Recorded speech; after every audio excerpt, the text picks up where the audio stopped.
Bien-aimés frères et sœurs en Christ, membres précieux de la famille Sainte Gratitude, que la grâce et la paix de notre Seigneur remplissent votre cœur en ce matin nouveau.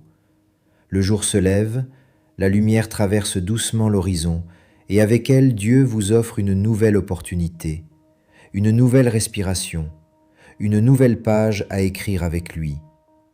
Peut-être vous êtes-vous réveillé avec une certaine fatigue.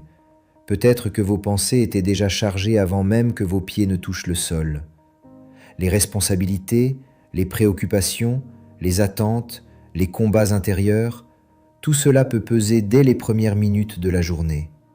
Et pourtant, au milieu de cette réalité, Dieu vous appelle à vous arrêter, à venir à lui, à commencer autrement. Nous sommes dans cette période précieuse du carême, un temps de retour, un temps de purification, un temps où le Seigneur nous invite à regarder au cœur de notre foi, non pas à la surface, non pas dans les habitudes, mais au centre, au cœur brûlant de l'Évangile. Et au centre de notre méditation de ce matin se trouve cette parole puissante de Jésus dans l'Évangile selon Jean, chapitre 15, verset 13. « Il n'y a pas de plus grand amour que de donner sa vie pour ses amis. » Ces mots ne sont pas simplement une belle déclaration spirituelle.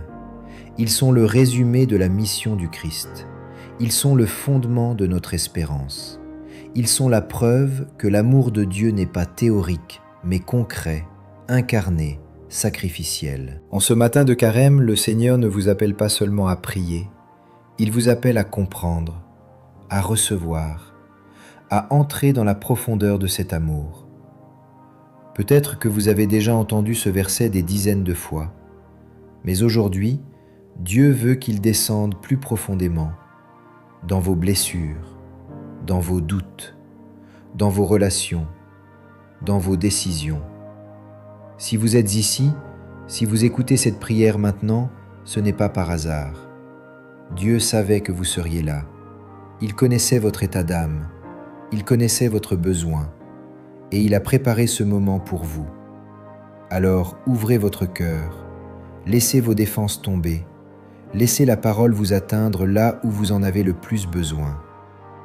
Entrons maintenant plus profondément dans la compréhension de ce que signifie réellement aimer comme Jésus. Lorsque Jésus prononce ces paroles, « Il n'y a pas de plus grand amour que de donner sa vie pour ses amis », il révèle la mesure suprême de l'amour divin. Ce n'est pas une comparaison ordinaire. Ce n'est pas une simple invitation à être gentil ou généreux. C'est une révélation de la nature même de Dieu. Donner sa vie. Cette expression dépasse l'idée du sacrifice ponctuel. Elle parle d'un don total, volontaire, conscient. Jésus ne subit pas la croix comme une fatalité, il choisit la croix comme l'expression la plus haute de son amour. Il ne donne pas seulement son temps, pas seulement son énergie, pas seulement ses paroles, il donne tout, jusqu'au bout. Et ce qui rend cette déclaration encore plus bouleversante, c'est qu'il parle de ses amis. Non pas de serviteurs, non pas d'inconnus, mais d'amis. Il nous élève à une relation d'intimité. Il nous appelle à une proximité qui transforme notre identité. En ce matin, cette vérité doit pénétrer profondément en vous. Vous êtes aimé d'un amour qui a tout donné. Votre valeur ne dépend pas de vos performances, ni de vos succès, ni de l'approbation des autres. Elle est fondée sur ce don absolu du Christ. Mais ce verset ne parle pas seulement de ce que Jésus a fait, il parle aussi de ce qu'il nous appelle à devenir. Aimer comme lui, donner comme lui, vivre comme lui. L'apôtre Jean l'exprime avec une clarté remarquable lorsqu'il écrit « Bien-aimés, aimons-nous les uns les autres, car l'amour est de Dieu, et quiconque aime est né de Dieu et connaît Dieu. Celui qui n'aime pas n'a pas connu Dieu, car Dieu est amour. » Remarquez la profondeur de cette affirmation. L'amour ne vient pas seulement de Dieu. L'amour est de Dieu. Cela signifie que lorsque vous aimez avec sincérité, vous participez à la nature divine. Lorsque vous choisissez le pardon plutôt que la rancune, vous reflétez le cœur du Père. Lorsque vous choisissez la patience plutôt que la dureté, vous manifestez la présence de l'Esprit en vous. Commencer la journée avec cette compréhension change votre manière de vivre. Cela signifie que vous ne vous levez pas simplement pour accomplir des tâches. Vous vous levez pour incarner l'amour de Dieu dans chaque situation, dans votre maison, dans vos paroles, dans votre travail, dans vos décisions. Le carême nous rappelle que l'amour véritable coûte quelque chose. Il coûte l'orgueil, il coûte l'égoïsme, il coûte le désir d'avoir toujours raison, il coûte parfois le confort. Mais cet amour ne nous vide pas, il nous remplit. Car plus nous donnons selon Dieu, plus nous recevons de lui. Plus nous aimons, plus nous connaissons Dieu. Et plus nous connaissons Dieu, plus notre cœur est transformé. Peut-être vous dites-vous, je ne suis pas capable d'aimer ainsi. Peut-être que votre cœur a été blessé. Peut-être que la trahison vous a marqué. Peut-être que la fatigue vous rend impatient. C'est précisément pour cela que le matin est si important. Le matin est un rendez-vous avec la source. Avant d'aimer, nous devons être remplis. Avant de donner, nous devons recevoir. Avant de pardonner, nous devons contempler celui qui nous a pardonné. Lorsque vous vous tenez devant Dieu dès le début de la journée, vous laissez son amour vous restaurer. Vous laissez sa présence adoucir vos réactions. Vous laissez sa vérité chasser les mensonges. Et peu à peu, l'amour cesse d'être une obligation morale.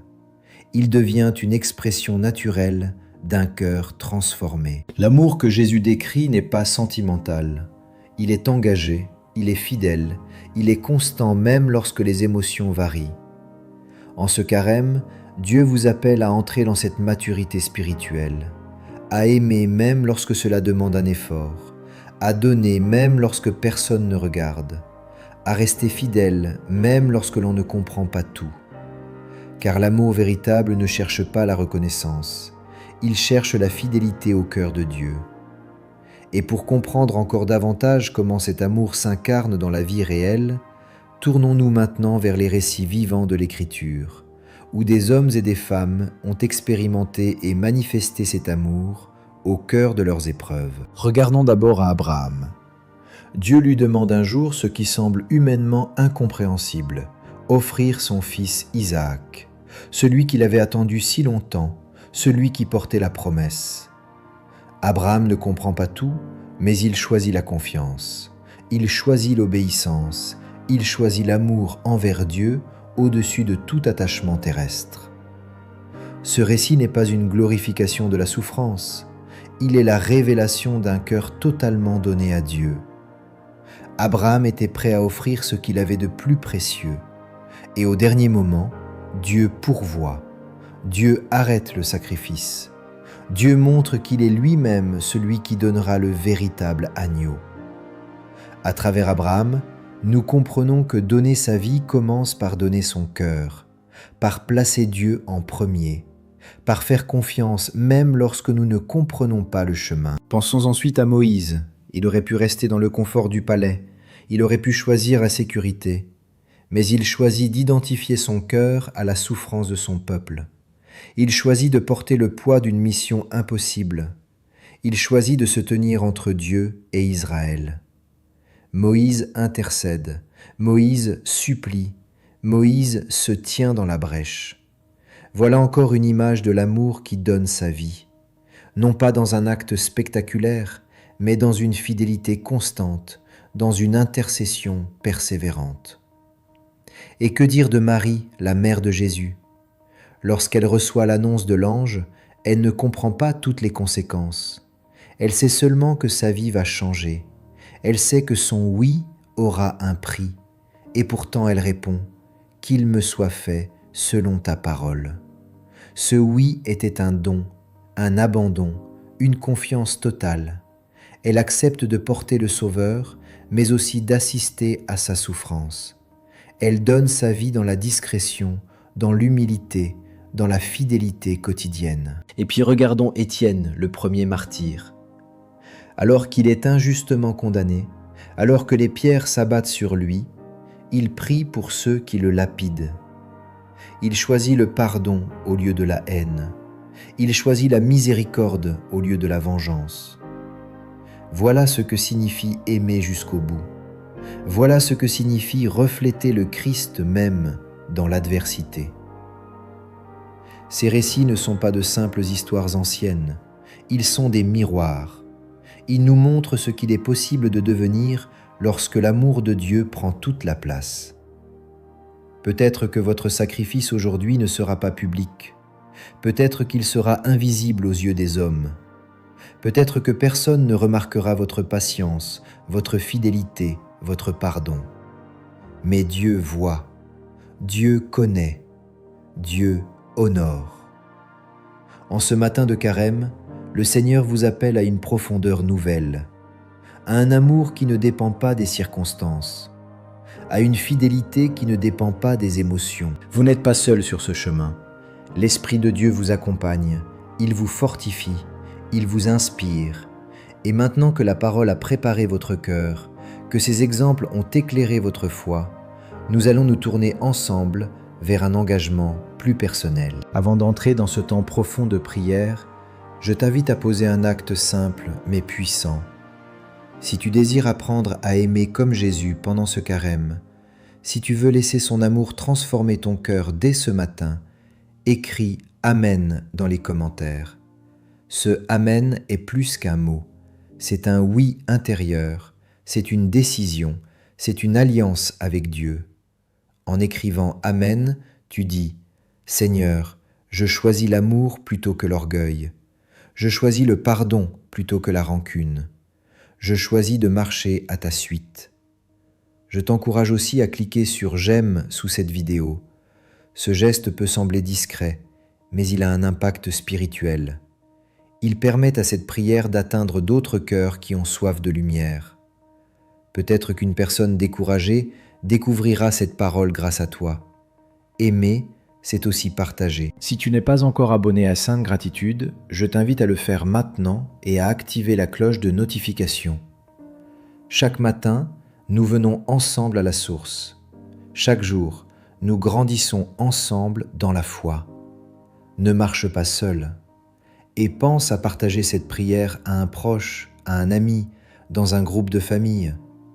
Peut-être que quelqu'un autour de toi a besoin d'entendre aujourd'hui qu'il n'y a pas de plus grand amour que celui qui se donne. Maintenant, prends une profonde respiration. Mets de côté ce qui te distrait. Prépare ton cœur. Nous allons entrer dans la présence de Dieu. Père éternel, Dieu d'amour et de lumière, nous nous tenons devant toi en ce matin de carême avec un cœur qui a soif de ta présence.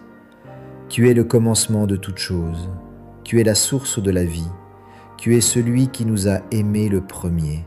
Avant même que nous ouvrions les yeux aujourd'hui, ton amour était déjà là. Avant même que nous prononcions une parole, ta fidélité nous entourait. Seigneur, nous voulons te louer pour cet amour qui ne dépend pas de nos performances, qui ne varie pas selon nos humeurs, qui ne diminue pas selon nos erreurs. Tu as déclaré par ton Fils, « Il n'y a pas de plus grand amour que de donner sa vie pour ses amis. » Et nous recevons cette vérité comme une parole vivante pour nous aujourd'hui. Jésus, tu as donné ta vie pour nous. Tu as accepté la croix. Tu as porté nos fautes. Tu as traversé la souffrance par amour. Nous t'adorons pour ce sacrifice. Nous t'exaltons pour cette grâce. Nous te remercions parce que nous ne sommes pas aimés à moitié. Nous sommes aimés pleinement, totalement, éternellement. Seigneur, en ce temps de carême, nous voulons apprendre à aimer comme toi. Nous reconnaissons que notre amour est parfois fragile, parfois limité, parfois conditionnel.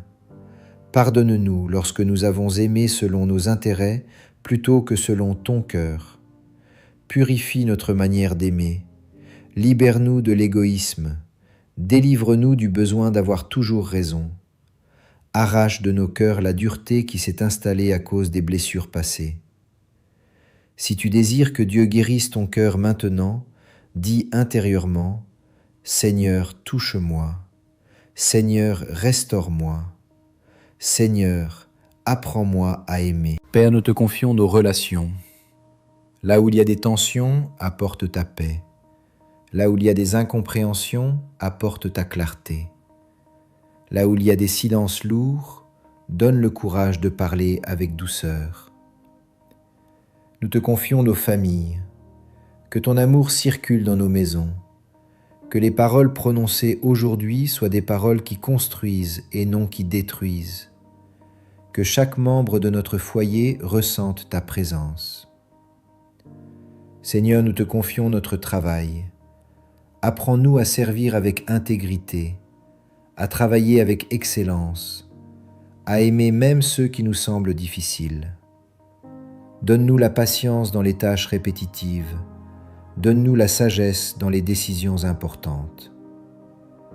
Nous te confions notre santé. Pose ta main sur les corps fatigués, sur les douleurs persistantes, sur les diagnostics inquiétants.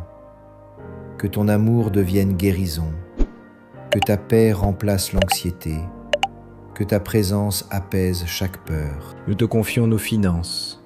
Là où il y a l'incertitude, apporte la confiance. Là où il y a le manque, ouvre des portes. Apprends-nous à gérer avec sagesse et à donner avec générosité, car donner fait partie de l'amour que tu nous enseignes. Seigneur, nous te confions nos pensées. Garde notre esprit des accusations et des mensonges. Remplis-nous de ta vérité. Rappelle-nous que nous sommes aimés. Rappelle-nous que nous sommes tes enfants. Selon 1 Jean 4, tu es amour, et quiconque aime est né de toi et te connaît. Nous voulons te connaître davantage. Nous voulons que notre vie reflète ta nature. Jésus, apprends-nous à donner notre vie dans les petites choses, dans le service discret, dans le pardon silencieux, dans la patience renouvelée, dans la fidélité quotidienne. Si quelqu'un t'a blessé, dépose cette personne maintenant devant le Seigneur. Dis dans ton cœur, « Père, je choisis de pardonner. Même si l'émotion est encore là, je choisis la voie de l'amour. » Nous refusons de laisser l'amertume gouverner nos journées. Nous refusons de laisser la peur diriger nos choix. Nous choisissons l'amour. Nous choisissons la lumière. Nous choisissons le chemin du Christ. Saint-Esprit, viens remplir chaque auditeur maintenant. Viens fortifier les cœurs fatigués. Viens ranimer la foi affaiblie. Viens restaurer les espérances brisées. En ce matin, nous nous offrons à toi. Fais de nous des instruments de paix. Fais de nous des témoins vivants de ton amour. Fais de cette journée un témoignage de ta grâce. Et Seigneur, alors que nous demeurons dans ta présence, nous sommes prêts à recevoir la parole que tu déclares sur notre vie. Au nom puissant de Jésus-Christ, je déclare sur ta vie en ce matin que l'amour de Dieu te précède et t'accompagne. Tu n'avanceras pas seul aujourd'hui. Celui qui a donné sa vie pour ses amis marche à tes côtés. Je proclame que cette parole de Jean 15,13 s'enracine profondément dans ton cœur. Tu es aimé d'un amour sacrificiel. Tu es entouré d'une grâce qui ne faiblit pas. Tu es couvert par un amour qui a traversé la croix pour toi. Je déclare que les pensées de découragement perdent leur force. Les accusations intérieures se taisent. La peur recule. La paix de Dieu prend toute la place. Là où tu te sentais faible, le Seigneur te fortifie. Là où tu doutais de ta valeur, Dieu te rappelle que tu as été racheté à un prix infini. Là où tu pensais être oublié, le ciel affirme que tu es connu et aimé. Je proclame que cette journée sera différente. Tes paroles seront guidées par la sagesse. Tes décisions seront inspirées par l'amour. Tes réactions reflèteront la patience du Christ. Je déclare que dans ta maison, l'amour remplacera la tension. Dans ton travail, la faveur remplacera l'injustice. Dans tes relations, la grâce remplacera les malentendus. Parce que Dieu est amour et que tu es né de lui, tu marcheras aujourd'hui avec une assurance nouvelle. Tu ne répondras pas selon l'impulsion de la chair, mais selon la direction de l'esprit. Je déclare que ce temps de carême devient un tournant spirituel, un temps de purification profonde, un temps où ton cœur apprend à aimer avec plus de vérité et plus de force. Reçois cette bénédiction, accueille-la par la foi, car le Seigneur ouvre devant toi un chemin de paix, un chemin de maturité, un chemin d'amour véritable. Et maintenant, préparons-nous à conclure ce moment sacré dans la gratitude et la communion fraternelle. Bien-aimés frères et sœurs, alors que nous arrivons à la fin de cette prière du matin pendant ce temps de carême, je vous invite à ne pas laisser cette parole s'éteindre. Laissez-la vous accompagner tout au long de la journée. Laissez-la influencer vos choix, vos paroles, vos réactions. Si cette prière a touché votre cœur, je vous encourage à écrire dans les commentaires votre intention de prière. Confiez au Seigneur ce qui vous pèse, ce qui vous inquiète, ce que vous espérez. Nous sommes une famille de foi. Nous prions les uns pour les autres. Nous avançons ensemble. N'oubliez pas de cliquer sur « J'aime » pour permettre à cette prière d'être proposée à d'autres personnes qui ont besoin d'entendre que l'amour de Dieu ne les abandonne pas. En partageant cette vidéo, vous devenez vous aussi un témoin de cet amour qui donne sa vie. Abonnez-vous à 5 Gratitudes si ce n'est pas encore fait et activez la cloche de notification pour continuer ce chemin spirituel chaque matin. Ensemble, nous grandissons. Ensemble, nous persévérons. Ensemble, nous apprenons à aimer comme le Christ. Je vous invite également à découvrir les autres prières disponibles sur la chaîne afin de nourrir votre foi tout au long de ce carême. Que chaque jour devienne un pas de plus vers une relation plus profonde avec Dieu. Que le Seigneur vous bénisse et vous garde. Que le Père vous entoure de son amour. Que le Fils vous conduise dans la vérité. Que le Saint-Esprit vous remplisse de paix et de force. Au nom du Père, du Fils et du Saint-Esprit. Amen.